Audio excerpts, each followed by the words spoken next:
ให้ออกแบบสีเฮือนให้งามแท้เลือกเองมัดชี้ฟ้าโอ้มัดชี้ทะเลอ่อนเลือกเองบ่เลยมัดชี้ทะเลอ่อนว่าเขาเบิ่งแล้วเขาเบิ่งบ่เบื่ออ๋อแม่นบาจิตเห็นยังมักสีฟ้าสีทะเลแบบมันแปลนหูแปลนตาแล้วก็สีขาวอืมมันจังสดใสแน่โอ้เข้าใจเรื่องเนาะงามเลยอืเลือกมอยากให้เขากับชีวิตนี่แหละที่ผ่านมาก็มีแต่โศกเศร้าตลอดโอ้โอ้ยอนาคตก็อยากให้สดใสแน่อืม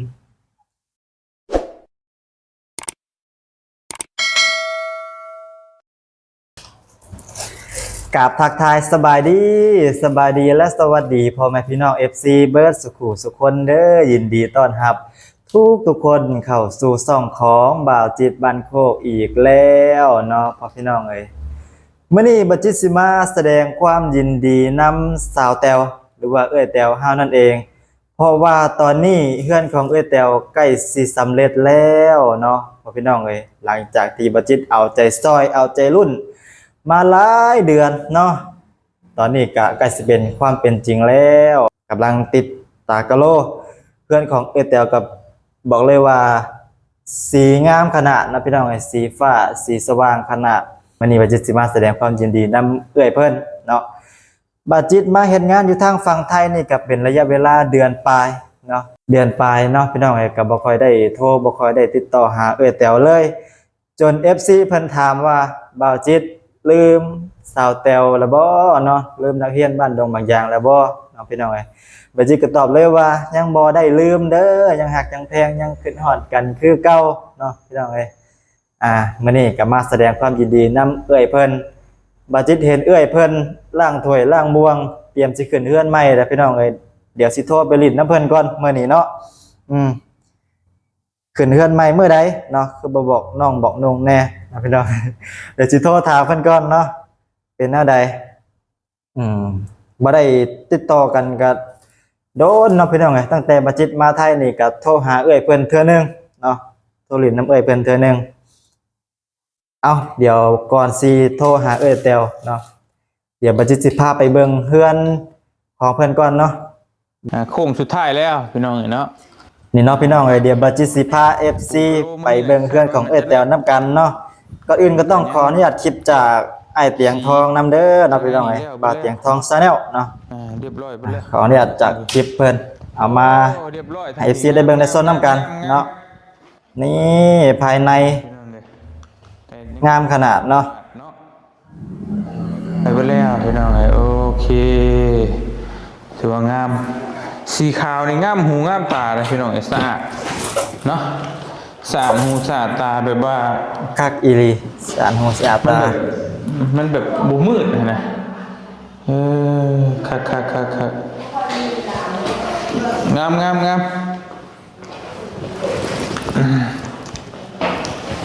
พี่กันแล้วไปเลยเข้าบ้านโอเคละงามทั้งนี้ก็แล้วเลยนี่พี่น้องยังทันได้แล้วเนาะแต่ว่าก็เก็บงานอีกเล็กน้อยก็แล้วแหละคักเลยเรื่องมันเป็นเพื่อนของไอ้แตวไหมเพื่อนชาวจอยขาดลายย่างลายเนี้ยอยู่ขาดนั่นขาดนี่มันเบิดได้พี่น้องเนาะพอแล้ววันนี้นะปิดจ็อบซ้ำนี่แหละเพื่อนนะพี่น้องเลยครั้งแรกเนี่ยมันบ่มีตัวกันเปื้อนนี้แต่บ่เตียงกะตกเงินบ่เตียงเองช่อยนี่นะพี่น้องให้มันแล้วซื้อปูนแล้วก็จ้างสร้าง 2,000 บาทเนาะแล้วก็พอดีมีผู้ใหญ่ฝากมาทางป้าบุญแล้วก็โตกะโลโตซีตัวอย่างนี้แม่นแล้วเบิดเลยบัดก็คือเบิดซ้ำนี่แหละเพื่อนนะพี่น้องเนาะถ้าว่าสิเอาคักนี่เราก็มันก็ติดเองพุ่นมันก็บ่ว่าติเนาะมันก็พอดพุ่นกันเนาะฮะพัดลมมีอยู่มันก็ว่าทีมันก็เกินหน้าเกินตาเลยคักเลยที่ตัวเองมันเป็นเพื่อนของไอ้แตวไหมทำนี่แหละพี่น้องกันงามสีขาวซับสีทะเลมันออกแนวแจ้งๆวันใดวันหนึ่งอยู่พี่น้องเลยสารหูสารตาบุตรบัตรพัดถูเอาบาทนี่ เอาเนาะพี่น้องเอ้ยหลังจากที่เฮาได้ไปเบิ่งเฮือนเบิ่งซ่านของเอ้ยแตวแล้วเดี๋ยวบัดจิสิโทรไปลิ้นน้ำเอ้ยเพิ่นก่อนบาดนี้เป็นจังใดเนาะอยู่ดีมีแฮงหรือบ่ลืมบัดจิตแล้วบ่เนาะพี่น้องเอ้ยเดี๋ยวสิโทรไปลิ้นน้ำเอ้ยเพิ่นก่อนเนาะแต่บ่ฮู้ว่าสิโทรติดหรือบ่เพราะว่าเฮือนของเอ้ยแตวอยู่นี่มันบ่ค่อยมีสัญญาณเนาะอันนี้ก็เป็นเฟซของเอ้ยแตวเนาะพี่น้องเอ้ยเดี๋ยวบัดจิตสิลองโทรไปเบิ่งก่อนเนาะว่าเพิ่นสิรับหรือบ่เอาปึ๊บโทรลิ้นนำก่อนสิมีสัญญาณหรือบ่เนาะพี่น้องเอ้ยเติดสิรับหรือบ่เนาะลืมบัดจิตแล้วบ่จักตอนนี้ก็เป็นเวลาประมาณ 10 โมงเนาะ 10 โมงเพิ่นไปเวียกไปงานเพิ่นละบ่เนาะรับแล้วฮัลโหลสบายดี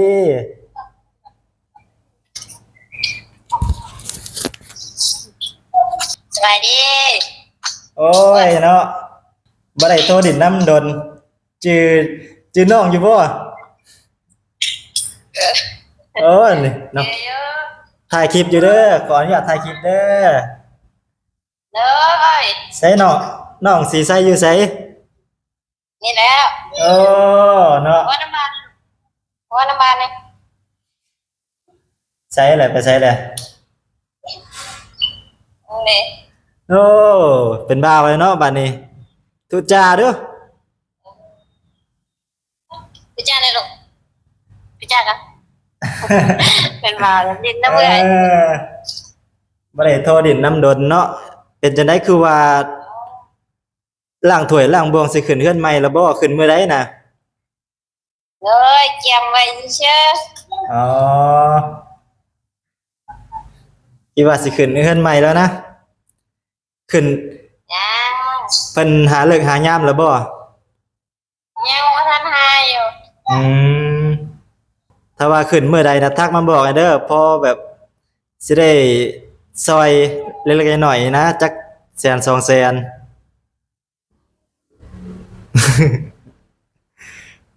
เอ้าสัญญาณบ่ค่อยมีเนาะ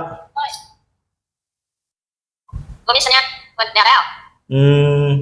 สัญญาณบ่ค่อยมี เรื่อง ป๊าดเด้อ เนอะ เฮือนงามแท้นี่ เบิ่ง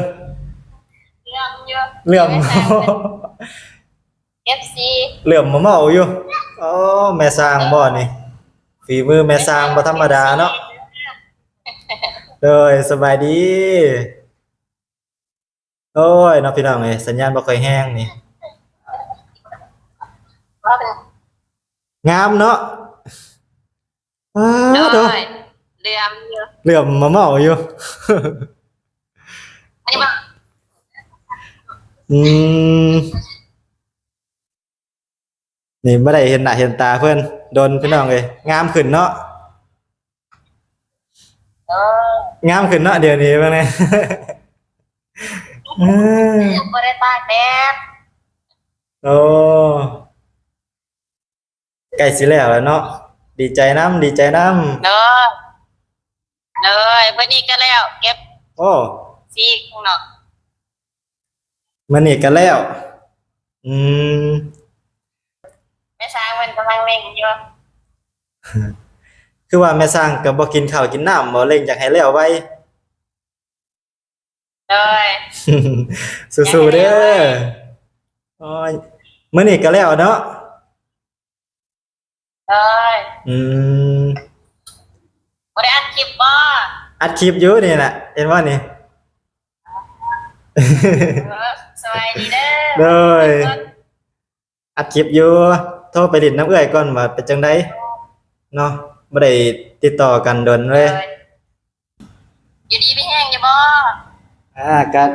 เรื่อยๆอยู่ดีมีแฮงอยู่เฮ็ดงานก็พอได้อยู่เรื่อย เลย ๆเป็นจังไดเอื้อยเด้สบายดีอยู่บ่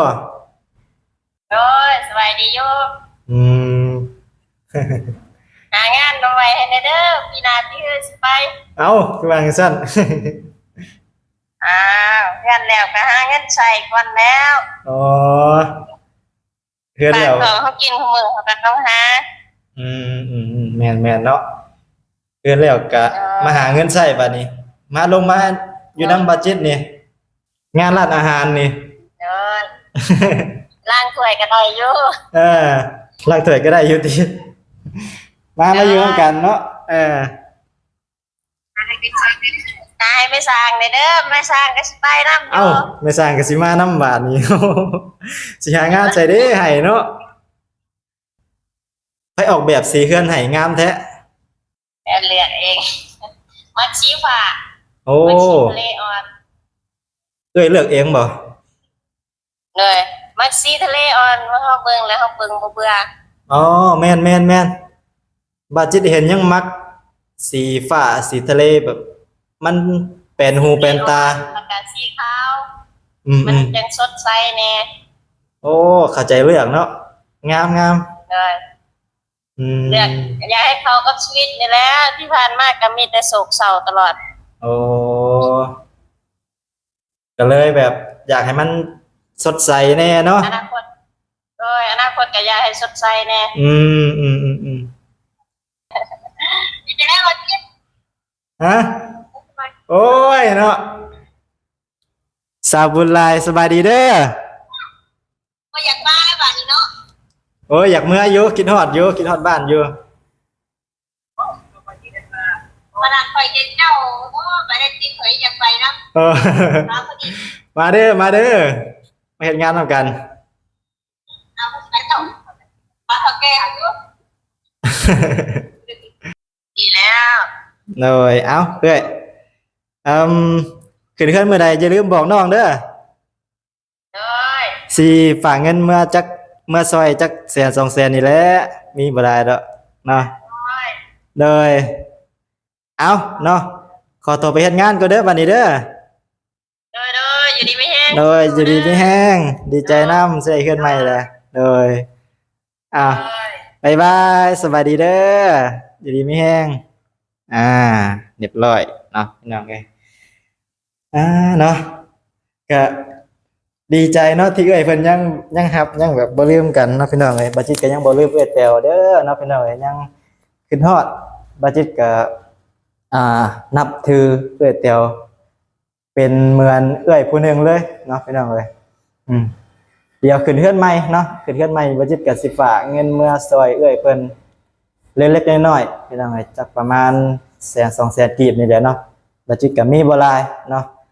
ก็มาเฮ็ดงานก็คือว่าแหละเนาะพี่น้องเอ้ยบ่าวจิตก็มีค่าใช้จ่ายหลายทางเนาะพี่น้องเอ้ยฝากมื้อให้พ่อให้แม่ใช้แน่เนาะค่าอยู่ค่ากินแน่แล้วก็สิฝากมื้อซอยเอ้ยแตวอยู่เนาะพี่น้องเอ้ยถ้าว่าเพิ่นขึ้นเฮือนใหม่ฝากมื้อซอยเพิ่นเนาะบ่าวจิตก็ยังบ่ลืมเอ้ยแตวเด้อเนาะพี่น้องเอ้ยยังฮักยังแพงกันคือเก่าเนาะถ้าว่าเพิ่นขึ้นเฮือนใหม่เมื่อใดเนาะให้เพิ่นทักมาบอกบ่าวจิตสิได้ฝากเงินมื้อซอยเนาะซอยขึ้นเฮือนใหม่ขึ้นบ้านใหม่ก็ดีใจเนาะดีใจที่เพิ่นยังบ่ลืมกันเนาะพี่น้องเอ้ยบ่าวจิตก็ยังบ่ลืมเอ้ยแตวพี่น้องเอ้ยเนาะยังคิดฮอดกันคือเก่าเนาะโอเคเนาะพี่น้องเอ้ยสำหรับคลิปนี้บ่าวจิตก็มีเพียงส่ำนี้เด้อเนาะจังได๋ก็ฝากให้พ่อแม่พี่น้องฝาก FC ฝากเป็นกำลังใจให้บ่าวจิตแน่เด้อฝากกดไลค์กดแชร์กดติดตามเนาะและที่สำคัญก็ฝากเบิ่งโฆษณาให้บ่าวจิตแน่เด้อเพื่อสิได้มีกำลังใจในการถ่ายทำคลิปต่อๆไปโอเคสำหรับคลิปนี้อยู่บ่าวจิตขอตัวลาไปก่อนเด้อเนาะพี่น้องเอ้ยขอตัวไปเฮ็ดเวียกเฮ็ดงานก่อนเนาะถ่ายที่สุดนี้แล้วบ่าวจิตขอเอ่ยคำว่าสำบายดีบ๊ายบายไปพบกันคลิปหน้าเด้อเนาะพี่น้องบ๊ายบาย